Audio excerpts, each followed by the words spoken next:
So in the new chapter, we're getting introduced to Blast's son by the name of Blue. This is pretty wild. We had no idea that Blast had a son or even any relatives. But now we do, and he's the freaking leader of the Neo Heroes. And he's also 16 years old. So we've got ourselves a Shonen MC inserted into the story here. So I'll go more into Blue at the end of the chapter because there's, quite a few other things that happen here, such as us finding out why these new enforcers of the Neo Heroes are so powerful. Because in the previous chapter, we saw these Neo Leader candidates, Mars, Leo, and Coco, bust into the Neo Leader meeting trying to make a name for themselves. As they mention here, they were trying to take out one of the leaders to become one themselves, but that obviously didn't work out. They just made fools of themselves, and that caused these enforcers, or the security guards, to come in, Eramin and Destro.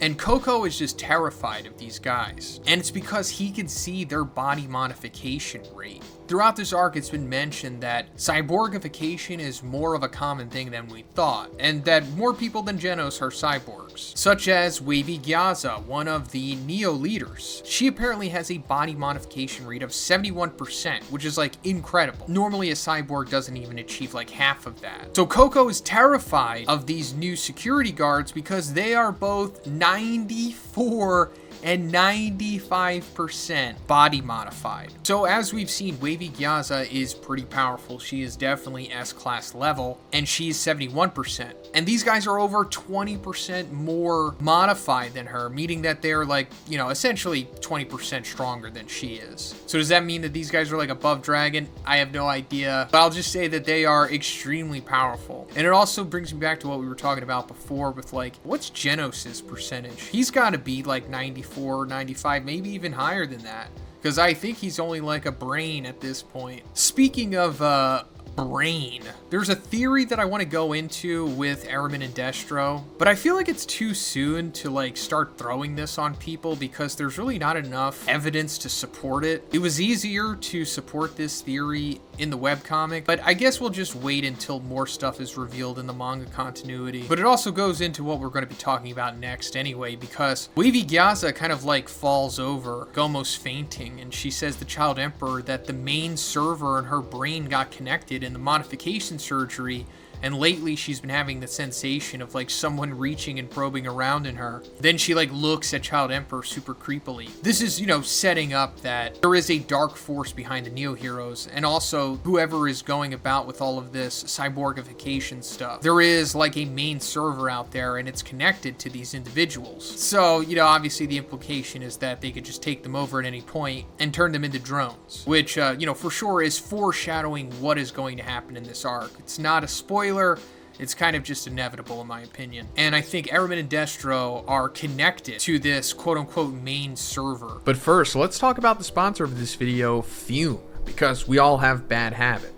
Given that my demo is 18 to 34 males, I'm assuming a lot of you have certain kinds of bad habits. Maybe you do it when you're by yourself, maybe you do it when you're out with friends and social occasions. Well, now there's a better alternative that helps you kick your bad habit in an enjoyable way, and that's Fume. Fume is an award-winning flavored air device. It draws flavor to your mouth. It's not a vape because it has no vapor, it has no nicotine, non-toxic flavors, no batteries. It can calm anxiety with its fidget motions that has magnets, snaps, and clicks, and it has this really cool base that holds your fume for you, or you can spin it around. It comes in 2 aesthetic colors and has a bunch of great flavors. My new favorite is the black licorice. So guys, Fume has served over 300,000 customers, and you could be the next success story because for a limited time, you can use my code Zhoniin to get your free topper. It's the perfect accessory for your Fume device. Slip it onto the mouthpiece for a softer, warmer feel. It's chewable for those who love to fidget, and it's reusable. So head to tryfume.com. That's tryfum.com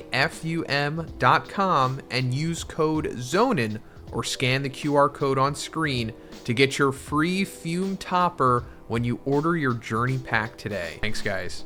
Then we have this little interesting interaction between Metal Bat and Ryumon, because Metal Bat's explaining why he joined the Neo Leaders. It's vague, but it's like, you know, to become a hero his little sister could be proud of. I mean, she could have been proud of him in the Hero Association, so I guess the implication here is that he's putting forth that he doesn't trust them anymore or something, which I don't think he's outright said to everyone, which is, you know, not the case. That would just be his cover, since he is here undercover, essentially, with the Hero Association. But Ryumon's like, well, in other words, he's an idiot. And Metal Bat surprisingly laughs this off. He's like, you ain't wrong, but it seems like being an idiot, rather than subtle, is better suited for this line of work. So I'll take that as a compliment, Senpai. Also, really interesting calling Ryumon Senpai here. I mean, I'm sure Ryumon is much older than Metal Bat, because Metal Bat's only like 17 or 18 or something, and Ryumon's probably, you know, close to 30 maybe. And Metal Bat's like, seems like I'll get along with you. And Ryumon kind of looks at him puzzled. And this goes back to another thing that we were talking about before, and I think that Metal Bat and Ryumon were being set up as like final arc opponents, but I think this just reinforces it even more so. Like when the big inevitable hero civil war happens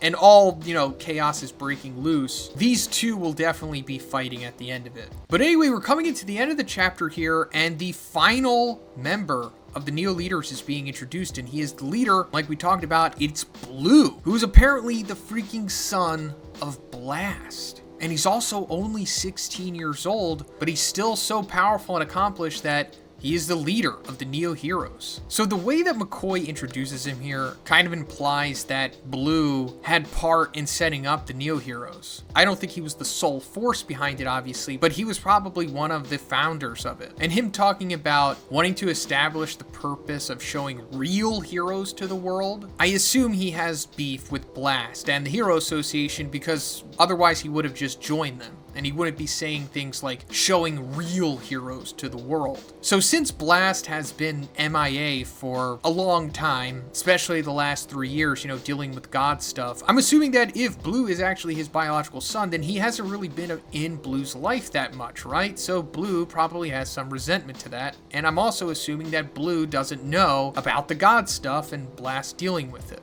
Also, Blue has the same eyes as Blast. So this possibly means that they are legitimately related. And it's not just like, you know, some lie or someone posing as Blast's son, or he was like a cyborg made to act like he is. I think that he is legitimately Blast's son at this point. Could be wrong, but it seems like he is. And then of course that raises the question of who's Blue's mom?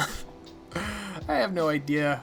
We probably won't ever know. Unless it ultimately is all revealed that Tatsumaki and Fubuki are related to Blast too, then maybe that will come into play. But anyway, in the very end of the chapter, after Blue's revealed, we see Blast punching Empty Void in the face, coming back to this fight possibly, because, you know, it left off with them kind of getting their fight started, with Blast helping Flashy Flash and Sonic against him, but then it cut away and we went to this Neo Leader stuff. So we might be coming back to this and seeing what the end result of this fight is, which I assume Empty Void will escape from. Or at least I hope so. It's too soon in the series for him to be ultimately defeated or reverted back into a human. But let me know what you guys think about this chapter in the comments. Let me know what you think about Blast's son, Blue. And if you liked it, please give it a like and please subscribe if you haven't already. Have a great day, and I'll see you in the next one.